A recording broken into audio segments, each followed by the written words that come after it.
This is a high voltage transformer. This is a high voltage fuse.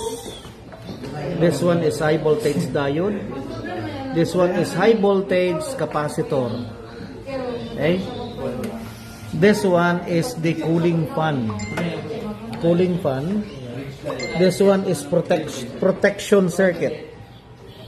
Protection circuit is composed of AC filter, filter choke, and fuse.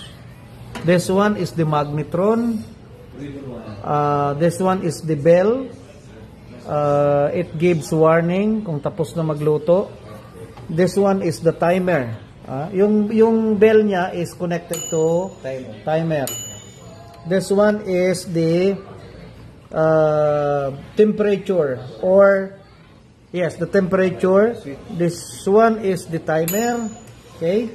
This one is the interlocking switch. Ito, pag binuksan mo yung pinto, mamamatay siya. Then ito is the high temperature lamp. Okay, ang high temperature lamp, this is the socket. Ito yung high temperature lamp. This one is the thermostat. Thermostat. Then, ito, pag tinanggal mo ito, yung papasok na butas, ang tawag doon is waveguide.